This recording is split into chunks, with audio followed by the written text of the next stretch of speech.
Bom dia! Chegou a hora de acompanhar tudo o que acontece no universo da inovação e empreendedorismo. Está no ar para todo o Brasil o Inovação e Negócios de hoje.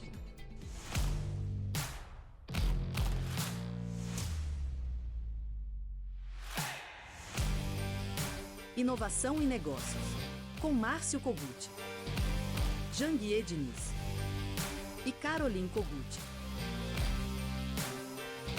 Inovação e Negócios. Oferecimento Agence. Criatividade e estratégias que geram resultados reais para o seu negócio.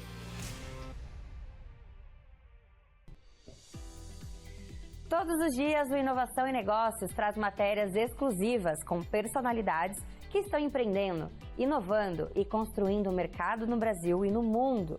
E hoje temos uma imperdível. Fique ligado! Quantas vezes você está diante de um problema e não consegue enxergar uma saída? É aí que entra um especialista, um mentor que traz um caminho, um insight. Então, fique de olho que o empresário Janguier Diniz trouxe um exclusivo para você agora.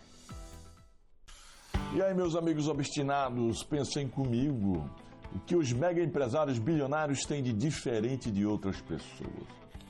O que faz eles atingirem conquistas, cifras e números tão extraordinariamente elevados e muito além do que as outras pessoas conseguem? Veja bem, todos têm em mãos os recursos e as oportunidades necessários e essenciais para transformar a própria vida e realizar os próprios sonhos. No entanto, algumas pessoas vão mais longe do que outras, têm mais sucesso que a maioria, fazem fortunas substanciais e sólidas. Existe um fator essencial presente na carreira dos homens e das mulheres de mais sucesso, que faz toda a diferença em seus resultados. Esse segredo, que não é mais segredo, é ter uma mentalidade vencedora, meu amigo. Um mindset de riqueza plena, mindset de crescimento e prosperidade. Somente com a mente preparada é possível impulsionar o seu desenvolvimento pessoal e profissional e mover-se para transformar seus sonhos em realidade. Apenas com um mindset de riqueza plena, crescimento e prosperidade, você se tornará senhor do seu destino e das suas ações. E como conquistar essa mentalidade? Bom, isso eu vou falar melhor nos próximos programas. E hoje eu trago uma novidade para todos vocês, telespectadores, que acompanham a Inovação em Negócios, que acompanham o nosso programa Inovação em Negócios, aqui na Record News, viu? E também para os seguidores do meu Instagram. Todos os dias eu vou ler uma pergunta de um seguidor meu do Instagram, das minhas redes sociais. Uma mentoria relâmpago para você que é obstinado e me segue nas redes sociais. Minha equipe irá escolher e eu irei responder aqui na TV, viu? E por falar em redes sociais, se você ainda não é meu seguidor, entra aí em meu Instagram, @JanguierDiniz, e passe a fazer parte do ecossistema dos obstinados.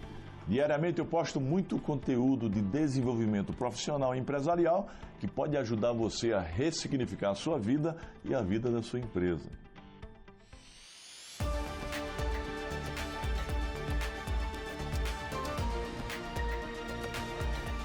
Direito em Foco. Muito bom dia, sejam bem-vindos a mais um episódio do quadro Direito em Foco, dentro do programa Inovação e Negócios aqui na Record News. Hoje vamos falar sobre um tema fundamental para empresários, empreendedores e também para cidadãos comuns, a reforma tributária e os novos desafios do sistema de impostos no Brasil. Hoje, o entrevistado é Dr. Júlio César Soares, advogado e um dos sócios administradores da Advocacia Dias de Souza, sediada em Brasília, um renomado escritório especializado em direito público, com ênfase em direito tributário. Dr. Júlio, seja muito bem-vindo ao Infoco de hoje. Muito obrigado, Márcio. Foi um prazer enorme estar aqui. Foi uma honra receber esse convite de vocês para vir aqui conversar um pouco a respeito, né, da reforma tributária, assunto que está tão em voga aí, que vai mexer com a vida de muitos brasileiros, praticamente de todos, né? Com certeza, com certeza. Esse papo vai dar muitos insights aqui, preocupações e muitas informações a respeito dessa reforma tributária que agora, a partir de janeiro, já começa a ter algumas obrigações, não é mesmo? É verdade. Então, pessoal, antes da gente começar esse bate-papo aqui, vamos acompanhar um pouquinho sobre a história a trajetória do Dr. Júlio César. Dr. Júlio César Soares, advogado e um dos sócios administradores da Advocacia Dias de Souza, sediada em Brasília. Renomado escritório especializado em direito público, com ênfase em direito tributário.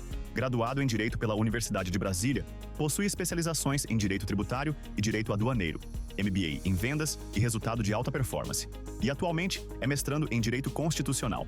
Na condição de sócio, o Dr. Júlio coordena o Contencioso Administrativo Fiscal Federal da Advocacia Dias de Souza, com presença destacada no CARF, o Tribunal Administrativo do Ministério da Fazenda, além de atuar principalmente na Justiça Federal e no Tribunal Regional Federal da Primeira Região. Reconhecido nacionalmente, há 4 anos integra o Ranking da Análise, principal publicação jurídica do país, figurando entre os melhores advogados tributaristas do Brasil. Em sua trajetória, foi inclusive apontado como um dos principais nomes do direito tributário na área de comércio exterior. No presente ano, seu nome foi veiculado pela imprensa mais de 80 vezes, contribuindo com os principais veículos de mídia do país nas questões tributárias que foram assunto na mídia.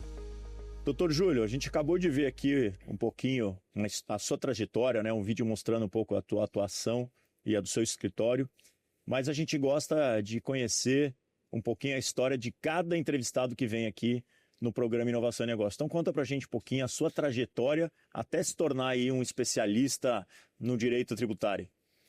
Bom, Márcio, eu descobri muito cedo que queria ser advogado ali. Antes ainda do 2º grau, eu decidi que queria fazer direito. Antes de cursar direito, eu comecei o curso de ciência política na própria UNB e acabei migrando para o direito depois. E ali no direito da UNB, a UNB ela tem uma tradição muito voltada ao estudo do direito público, né? E aí eu me encantei, obviamente, pela relação entre cidadão e Estado, né? E é no direito penal e no direito tributário onde essa relação Estado-cidadão se faz mais presente. E eu decidi ali que eu queria exatamente brigar contra os abusos do Estado, e o direito tributário me encantou muito porque os princípios que norteiam o direito tributário são princípios que estão, digamos, umbilicalmente ligados ali à liberdade, à isonomia, né? O princípio da igualdade é muito forte no direito tributário. E aí eu acabei, enfim, iniciando a minha carreira como estagiário já em um escritório de direito tributário do Dr. Osíris, que foi até secretário da Receita Federal, e logo depois ingressei na Advocacia Dias de Souza. Tive algumas experiências em outros lugares, mas lá fiquei e acabei passando por todos os estágios dentro do escritório até chegar a sócio. É a minha 2ª casa, então eu não me imaginaria fazendo outra coisa. Eu gosto muito disso, gosto muito do direito tributário, e eu acho que é um campo de atuação que a gente consegue aí amenizar um pouco a força do Estado sobre o contribuinte, né? Não, legal. Então você já começou a atuar no direito tributário. A tua carreira, quando você se formou em advocacia, você já começou a olhar que você falou, eu quero essa área, quero atuar nesse setor. Você não começou em outras áreas até chegar no direito tributário? Eu já iniciei na fase de estágio no direito tributário. Quando eu me formei, eu já tinha ali alguns anos no direito tributário, porque o curso na UNB ele é um pouco mais longo, é um curso de 6 anos. E quando eu me formei, eu já tinha alguns anos atuando como estagiário e assistente jurídico em direito tributário, e acabei dali me especializando, e na sequência busquei uma outra especialização em direito aduaneiro, porque existem pontos de conexão muito importantes entre o tributário e o aduaneiro, e são 2 áreas que eu atuo por paixão mesmo, e eu acho que é onde eu consigo dar ali para o direito a importância que ele efetivamente tem na vida de, enfim, quem é população economicamente ativa, quem gera riqueza para o país, né? Então, me acostumei a advogar contra o Estado, apesar de saber, obviamente, a importância do papel do Estado na sociedade, né? Não, isso é legal, isso é legal. Mas nessa tua experiência, né, você atua muito na parte de contencioso administrativo federal. E você tem uma atuação junto ao CARF. Explica pra gente um pouquinho mais essa tua atuação.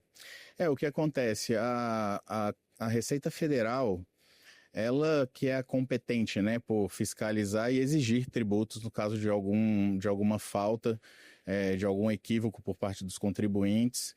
E normalmente essas fiscalizações elas viram processos administrativos que possuem todo um trâmite quase que semelhante ao trâmite dos processos judiciais. Então, o Ministério da Fazenda tem um tribunal administrativo, que é onde as autuações em direito tributário e algumas questões de direito aduaneiro também são decididas em segunda instância, né, em última instância. Então, o CARF, ele é sediado em Brasília, né, é um órgão de composição paritária, ou seja, lá existem representantes do fisco e do contribuinte decidindo as questões que são levadas no âmbito desses processos administrativos. E aí existe toda uma atuação muito semelhante com a do judiciário mesmo, né? Sustentações orais, apresentação de defesas, de recursos, e é ao final desse trâmite que a exigência da Receita Federal pode se tornar definitiva ou não. E aí existe ali também, obviamente, depois uma possibilidade de discutir no judicial se o auto de infração for considerado válido pelo Tribunal Administrativo, mas é um tribunal muito prazeroso de se trabalhar, primeiro porque existe uma especialização muito grande dos julgadores que atuam lá, são todos especialistas em matéria tributária e você consegue discutir com uma profundidade um pouco maior, com uma técnica um pouco maior, as questões envolvendo a legitimidade daquelas cobranças que a Receita Federal leva a efeito contra os contribuintes, né? Entendi. Agora, a gente está discutindo aqui, vamos abordar um tema que é um marco, né? Um tema que é um marco na história do Brasil, que é a reforma tributária, né? A gente sabe que tem muitos empresários, empreendedores e grandes empresas ainda que estão preocupados, né, com essas mudanças, porque vai mexer num modelo tradicional que já funcionava há muito tempo no Brasil, né? A gente tem, dentro do Brasil, a gente tem o simples, lucro presumido, o lucro real, a gente tem as diferentes alíquotas por região, por estado, os benefícios que determinados estados acabam dando, isenção de imposto sobre serviço, ISS e tal, até para trazer mais empregos, gerar mais renda para aquele estado, aquele município. Isso tudo agora vai se unificar numa reforma tributária que, na minha opinião, por mais que vai trazer grandes preocupações, eu acho que ela tende a trazer melhorias até para o nosso país. Apesar de que a gente sabe que a gente vive num país que tem o maior imposto, né? É um dos países que tem a maior carga tributária no mundo.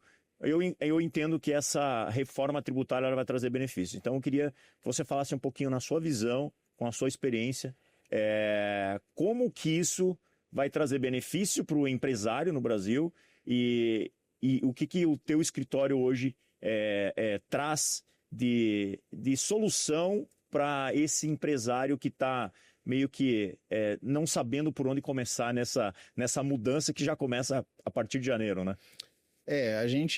O que acontece, Márcio, a gente tem no sistema tributário nacional 3 frentes de tributação, mais ou menos, né? Ou você está pagando tributo sobre patrimônio, ou sobre renda, ou sobre consumo. E a tributação do consumo no Brasil, que é o objeto dessa reforma que está em curso agora, sempre foi considerada como se fosse a tributação mais perversa, digamos assim. Por quê? Porque a tributação do consumo ela acaba atingindo todo mundo de maneira igual. Então, existia uma fragmentação muito grande, porque você tem várias pessoas te tributando, né? Você tem em âmbito federal a União, aí você tem estadualmente o Estado cobrando ali o ICMS sobre o consumo. Na sua localidade, o município te exige o ISS. Então, existia antes da reforma, uma base legal muito fragmentada e muito complexa, que obviamente gerou um contencioso muito grande. Os tribunais eles estão aí abarrotados de processos a respeito de tributos incidentes sobre o consumo, né? Então, existia um consenso de que era necessário reformar isso, né? A reforma sobre o consumo, ela era consensual entre todas as vertentes ideológicas da tributação. Então, a gente vai ter a substituição, na verdade, de alguns tributos, e eu sempre falo com os clientes, toma cuidado porque não é bem uma substituição. a gente tem, por exemplo, a extinção do PIS e da COFINS e do IPI em matéria federal, todos eles substituídos por um tributo só, que é a contribuição sobre bens, que não é exatamente a mesma hipótese de incidência, digamos assim, né? O PIS e a COFINS incidem lá sobre faturamento. A CBS, ela vai incidir sobre o consumo, efetivamente. Então, a ideia era trocar toda essa base fragmentada por uma tributação sobre o valor agregado, digamos assim, ao exemplo do que existe de mais moderno em outros países do mundo. Então, a tônica da reforma é simplificação, porque exatamente a gente vive ainda, né, que a gente está num momento de transição com uma base legal muito fragmentada e muito complexa, de difícil compreensão, às vezes até por quem é da área, né? E aí você imagina o empresariado, né? Fica muitas vezes sujeito aí ao entendimento dos contadores e dos advogados. E mais ainda, em âmbito local, acabar com esse aspecto que você mencionou da concessão de benefícios unilateralmente por quem te tributa, né? Sim. Então a gente sabe que a conformação da cadeia produtiva no Brasil e das relações de consumo acabaram levando em conta exatamente locais que concediam benefícios fiscais, né? A tal da guerra fiscal, ela foi uma realidade, ela é uma realidade ainda porque ainda existe muito processo a respeito disso nos tribunais, mas a ideia com a reforma é exatamente você uniformizar a tributação sobre o consumo no país. Essa tributação ela vai passar a depender do destino do consumo e não mais da origem. Então, o local onde a empresa se instala, ela passa a ser indiferente para a cobrança do tributo. O que determina a incidência, na verdade, é onde o bem ou o serviço está sendo consumido. Então, por exemplo, se você tem uma empresa aqui em São Paulo vendendo bem o serviço para alguém que está lá em Manaus, a tributação é a de Manaus, principalmente no caso do IBS, né? que é a segunda perna do nosso imposto sobre valor agregado. Então, a ideia é que haja simplificação, transparência, que você acabe com essa carga residual tributária que onera da mesma forma as pessoas de capacidades contributivas diferentes e que o contribuinte passe a saber o que ele efetivamente paga ali no consumo e a título de imposto, porque a tributação agora ela vai ser calculada, como a gente diz tecnicamente, por fora, que é você enxerga o preço do bem ou do serviço e você enxerga qual é a tributação que está incidindo sobre ela, não mais vindo o tributo embutido no preço que você está pagando na nota fiscal, por exemplo. Entendi. Então a ideia é simplificar para todo mundo, né? Doutor Júlio, esse papo da reforma tributária é muito interessante e complexo, então eu vou convidar você para a gente voltar aqui no próximo programa e continuar esse assunto, esse debate, porque acho que as pessoas ainda estão com muita curiosidade e com muitas dúvidas. O que você acha? Uma honra para mim, aceito já de pronto o convite, estou à disposição porque é um assunto que precisa ser debatido de fato, atinge aí a vida de todos os brasileiros, já que a gente está falando de consumo. Então, um prazer, já de pronto me coloco à disposição. Legal, bacana. Pessoal, então a gente volta no próximo Direito em Foco, continuando aí a respeito da reforma tributária com a participação do doutor Júlio, que é um especialista no assunto. Então eu vejo você no próximo Direito em Foco, aqui no programa Inovação e Negócios. Até mais. Inovação e Negócios. Oferecimento Agens. Criatividade e estratégias que geram resultados reais para o seu negócio.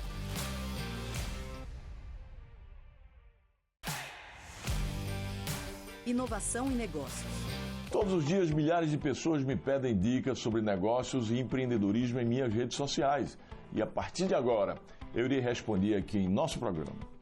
Se você ainda não é meu seguidor, entre no @JanguiaDiniz, que lá eu passo dicas valiosas sobre desenvolvimento profissional e escalabilidade empresarial. E a pergunta de hoje é de Lucas Almeida, né? Lucas Almeida tem uma dúvida e ele diz o seguinte: como posso expandir minha pequena loja de roupas que tem apenas 3 funcionários? Já temos 9 anos e acredito que chegou a hora. Essa é a pergunta de Lucas. Lucas, se o seu negócio está indo bem, uma opção seria investir em e-commerce ou diversificar os tipos de produtos oferecidos. Avalie também a necessidade de aumentar a equipe de vendas para manter o padrão de atendimento com a maior demanda e vender mais. E você de todo o Brasil, mande sua pergunta que eu terei prazer em responder. E se você quiser se aprofundar nesse assunto ou em qualquer matéria de escalabilidade empresarial, participe do CSE, o Código Secreto da Empresa, o meu programa de escalabilidade empresarial, que é ministrado numa imersão presencial de 3 dias e pode mudar a sua vida e da sua empresa, viu? Basta acessar o QR Code na tela para se inscrever. Seja obstinado que dá. E o programa de hoje fica por aqui. E amanhã nós voltaremos. Um ótimo dia, firme o passo e pega o ritmo. Com obstinação tudo é possível, viu?